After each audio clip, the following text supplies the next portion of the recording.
businesses across several countries. I spend my days negotiating, pitching, managing teams across time zones. For years I told myself I was a strong communicator, and by every professional measure, I was. Then one evening, sitting across from an old friend, I realised something uncomfortable. I had been talking at people my entire life, not with them. One honest conversation that night shifted something in me that no business deal ever had. And that sent me down a rabbit hole, because a University of Kansas study found that having just one quality conversation with a friend in a day can make you happier and less stressed by the evening. Not a perfect morning routine, not a new app, just one good conversation. What if I told you that learning a few simple communication skills could give you more of those days without changing your personality? In this video, we're going to treat communication as a core life skill. Not just being good with words, but a daily practice that shapes your relationships, your well-being, and how you feel about yourself. Here's what we'll cover: the science behind why a single quality conversation can boost your entire day, 3 core skills, active listening, empathy, and assertiveness, that keep showing up in relationship and mental health research, and a few tiny daily habits you can start today to have better conversations without becoming someone you're not. By the end, you'll have a clear, science-backed checklist for conversations that actually improve your day. And stay with me until the end, because I'll give you one simple challenge you can do tonight to test all of this for yourself. Most people think of communication as talking clearly or not being awkward, but health and psychology research describes it as one of the foundations of healthy relationships and overall well-being. Good communication helps us share our needs, understand others, and build trust. Poor communication, on the other hand, is linked with more conflict, more misunderstandings, and emotional distance in families, friendships, and couples alike. Some mental health resources even call effective communication pivotal for sustaining healthy relationships and promoting overall well-being. So when we talk about working on ourselves, communication isn't a side quest. It's one of the highest leverage skills we can train. I learned this the hard way. When you're managing teams across different countries, you quickly discover that technical skills alone don't hold people together. What does? How you make them feel when they talk to you, how clearly you express what you need, and whether people trust that you're actually listening. But how much difference can one conversation actually make?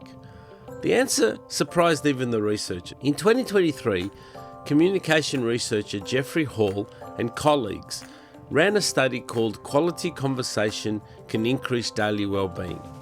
They recruited over 900 participants across 5 university campuses and asked them to have one intentional quality conversation with a friend during the day. Each person was assigned one of 7 behaviours: catching up, having a meaningful talk, joking around, showing care, listening, valuing the other person's opinion, or giving a sincere compliment. At the end of the day, people who had that assigned quality conversation reported higher well-being and lower stress than those in the control group. The authors concluded that engaging in as little as one communication behaviour with one friend in a day can improve daily well-being, and more quality conversations were linked with even better days. What's really interesting is that it didn't matter which type of conversation people had.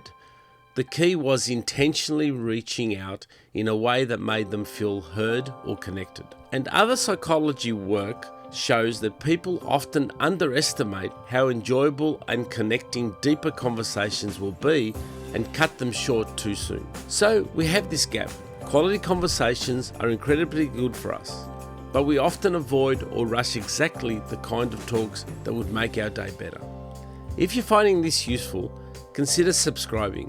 I break down one life skill like this every week, backed by real research, no fluff. It takes 2 seconds and it generally helps the channel grow. Alright, so how do you actually have one of these quality conversations if it doesn't come naturally? That's where 3 specific skills come in. If there's one communication skill that shows up in almost every relationship and mental health resource, it's active listening. Active listening isn't just being quiet while the other person talks. It's giving your full attention and genuinely trying to understand both their words and their perspective. Here's what that looks like in practice. Put your phone away and maintain comfortable eye contact. Reflect back what you heard. So you're feeling stuck at work and not sure what to do next? Did I get that right? Ask open questions like, can you tell me more about that?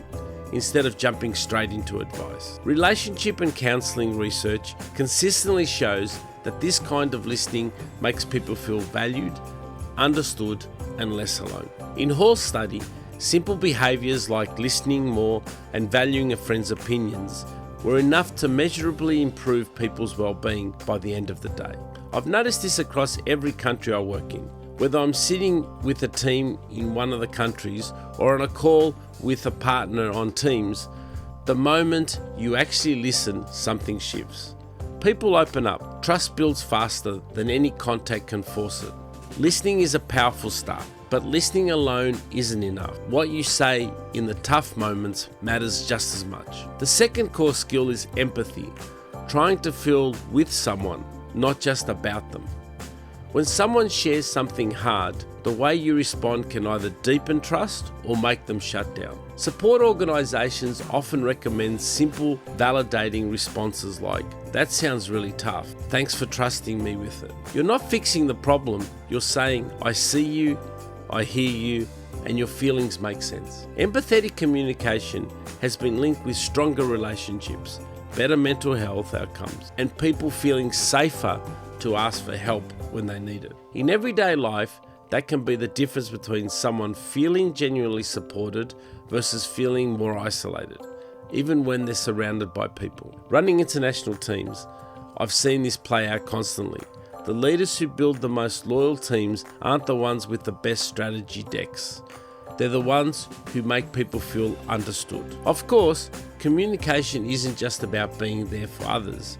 You also need a way to speak up for yourself. The third key skill is assertiveness. Thoughts and boundaries clearly, expressing your needs while still respecting the other person. Healthy communication guides make the distinction clearly. Assertive doesn't mean aggressive.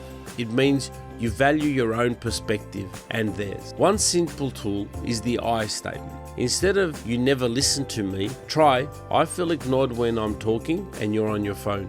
Can we change that? Practicing this kind of honest but respectful expression is associated with better self-esteem and more satisfying relationship because issues get brought into the open instead of simmering underneath. I spent years being diplomatic to the point of being unclear. Managing relationships across cultures, I thought vagueness was polite. It wasn't.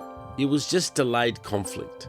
Assertiveness done respectfully is actually one of the kindest things you can offer someone. So how do you remember to actually use these skills in real life when you're tired or stressed? Let's make it simple. Let's turn this into a simple checklist you can actually use. Habit number one quality conversation. Pick one person today, a friend, a partner, or family member, and intentionally have a meaningful conversation with them. That could be asking how they really are, sharing something a bit vulnerable yourself, listening more than usual, or giving a sincere compliment. Hall's research suggests even one intentional interaction like this can improve your well-being by the end of the day. Habit number 2, upgrade one question. In your next conversation, swap a shallow question like, how's it going, for something slightly deeper like, what's been the highlight of your week?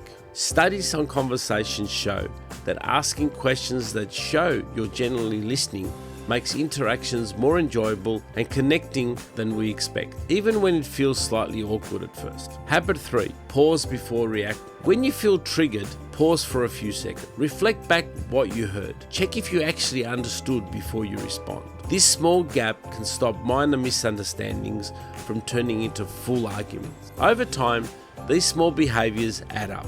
People start experiencing you as more present, more caring, and more honest. And the research backs that up. It doesn't take a personality overhaul. It just takes intention, one conversation at a time. So here's the big idea. You don't need a perfect life to feel better. You might just need one better conversation today. Your checklist is simple. Listen a bit more actively, respond with empathy, express yourself honestly, commit to one quality conversation before you go to bed tonight. Then notice how you feel at the end of the day. and see if it matches what the research found. Try it tonight. One conversation, that's the whole challenge. If it works for you, or if it doesn't, drop it in the comments. I generally want to know. And let me know which part of communication you want to go deeper on. Conflict, making new friends, or communication at work. I'll build those videos around what you actually need.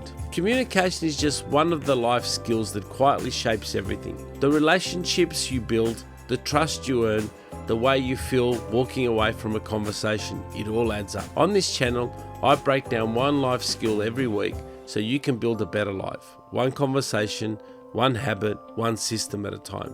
If that's something you want more of, subscribe and I'll see you in the next one. Thanks for watching.